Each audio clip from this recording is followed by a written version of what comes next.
Hi everyone, ಎಲ್ಲ ಹೇಗಿದ್ದೀರಾ? ಎಲ್ಲ ಚೆನ್ನಾಗಿದ್ದೀರಾ ಅಂತ ಅಂದ್ಕೊಂಡಿದ್ದೀನಿ. ವೆಲ್ಕಮ್ ಟು ಶಾರದಾ ಅಡುಗೆ ಮನೆ. ಇವತ್ತು ನಾವು ಅನ್ನದಲ್ಲಿ ಹಾಲು ಪಾಯಸ ಹೇಗೆ ಮಾಡೋದು ಅಂತ ನೋಡೋಣ ಬನ್ನಿ. ನೀವು ಈ ಚಾನಲ್ಗೆ ಹೊಸಬ್ರಾಗಿದ್ದರೆ ಲೈಕ್ ಮಾಡಿ, ಶೇರ್ ಮಾಡಿ, ಕಮೆಂಟ್ಸ್ ಮಾಡಿ, ಹಾಗೆ ಸಬ್ಸ್ಕ್ರೈಬ್ ಮಾಡಿ. ಪಕ್ಕದಲ್ಲಿರೋ ಬೆಲ್ ಐಕನನ್ನು ಕ್ಲಿಕ್ ಮಾಡಿ. ಇವತ್ತು ಹಾಲು ಪಾಯಸ ಮಾಡೋಕ್ಕೆ ಯಾವ್ಯಾವ ಇಂಗ್ರೀಡಿಯೆಂಟ್ಸ್ ಬೇಕು ಅಂತ ನೋಡೋಣ ಬನ್ನಿ. ಫಸ್ಟು ನಾವು ಒಂದು ಲೋಟದಲ್ಲಿ ಸೊಸೈಟಿ ಅಕ್ಕಿ ತೊಗೊಂಡಿದ್ದೀನಿ, ಮತ್ತು ಹೆಚ್ಚಿರೋ ಬೆಲ್ಲ ತೊಗೊಂಡಿದ್ದೀನಿ, ಮತ್ತು 3 ಏಲಕ್ಕಿ ತೊಗೊಂಡಿದ್ದೀನಿ. ಬೇಕಿದ್ರೆ 4 ತೊಗೊಬೋದು. ಅದನ್ನು ಹೆಚ್ಚಿಟ್ಕೊಳ್ಳಿ. ರುಚಿಗೆ ತಕ್ಕಷ್ಟು ಉಪ್ಪು, ಮತ್ತು 3/4 ಲೀಟ್ರ್ ಹಾಲು ಮಿಸ್ ಆಗಿದೆ, 3/4 ಲೀಟ್ರ್ ಹಾಲು ತೊಗೊಳ್ಳಿ. ಮತ್ತು ಅಕ್ಕಿನ 2 ಟೈಮ್ಸ್ ತೊಳ್ಕೊಳ್ಳೋಣ. ತೊಳ್ಕೊಂಡಾದಮೇಲೆ ಅದಕ್ಕೆ ನಾವು ಯಾವ ಲೋಟದಲ್ಲಿ ಅಕ್ಕಿ ಇಟ್ಕೊಂಡಿದ್ದೀವೋ ಅದೇ ಲೋಟದಲ್ಲಿ 3 ಲೋಟ ಅಥವಾ 3.5 ಲೋಟ ನೀರು ಹಾಕ್ಕೊಳ್ಳಿ. ನಾನು 3 ಲೋಟ ಹಾಕ್ಕೊಂಡಿದ್ದೀನಿ. ಅನ್ನ ತುಂಬ ಚೆನ್ನಾಗಿ ಬೇಯ್ದಷ್ಟು ಪಾಯಸಕ್ಕೆ ಚೆನ್ನಾಗಿ ಬರುತ್ತೆ ಪಾಯಸ.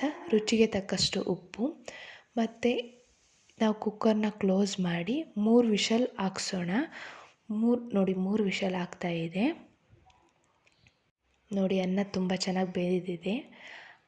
ಅನ್ನ ನೀರು ಥರ ಇದ್ದರೂ ಪರವಾಗಿಲ್ಲ, ಆ ಥರನೇ ಇರಬೇಕು, ಗಟ್ಟಿ ಇರಬಾರ್ದು.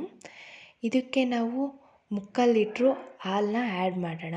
3/4 ಲೀಟ್ರ್ ಹಾಲು ಆ್ಯಡ್ ಮಾಡಿ. 3/4 ಲೀಟ್ರ್ ಹಾಲೆಲ್ಲ ಆದಮೇಲೆ ಅದಕ್ಕೆ ಬೆಲ್ಲ ಹೆಚ್ಚಿಟ್ಕೊಂಡಿದ್ದು ಪೂರ್ತಿ ಹಾಕಿ, ಮತ್ತು ನಾನು ಏಲಕ್ಕಿನ ಹೆಚ್ಚಿಟ್ಕೊಂಡಿದ್ದೆ, ಹೆಚ್ಚಿರೋ ಏಲಕ್ಕಿನ ಹಾಕಿ ನಾನು 3 ತೊಗೊಂಡಿದ್ದನ್ನು ಹೆಚ್ಚಿಕೊಂಡಿದ್ದೀನಿ. ಅದನ್ನು ಮಿಕ್ಸ್ ಮಾಡೋಣ. ಮಿಕ್ಸ್ ಮಾಡಿ ಆದಮೇಲೆ ಅದನ್ನು ಮೀಡಿಯಮ್ ಫ್ಲೇವರಲ್ಲಿ ಸ್ವಲ್ಪ ಹೊತ್ತು ಬೇಯಿಸೋಣ. ಹಾಗೆ ಸ್ವಲ್ಪ ಹೊತ್ತು ಮಿಕ್ಸ್ ಮಾಡ್ತಾಯಿರಿ.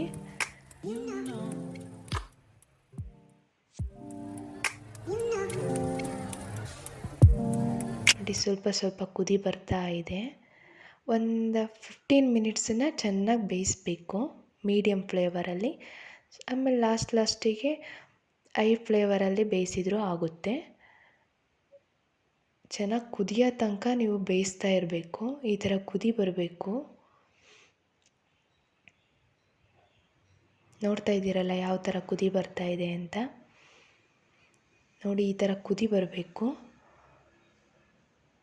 ಒಂದು 15 ಮಿನಿಟ್ಸ್ ಆದಮೇಲೆ ಗ್ಯಾಸನ್ನು ಆಫ್ ಮಾಡಿ ಇದಕ್ಕೆ ಕ್ಲೋಸ್ ಮಾಡೋಣ. ಕ್ಲೋಸ್ ಮಾಡಿ ವಿಷಲ್ನೂ ಹಾಕ್ಬಿಡಿ.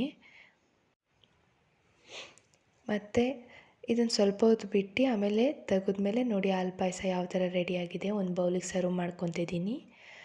ಮತ್ತು ಇದಕ್ಕೆ ತುಪ್ಪ ಆ್ಯಡ್ ಮಾಡ್ತಾಯಿದ್ದೀನಿ. ನಿಮಗೆ ಈ ರೆಸಿಪಿ ಇಷ್ಟ ಆಗಿದ್ದರೆ ಸಬ್ಸ್ಕ್ರೈಬ್ ಆಗೋದು, ಲೈಕ್ ಮಾಡೋದಂತೂ ಮರಿಬೇಡಿ. Thank you for watching video.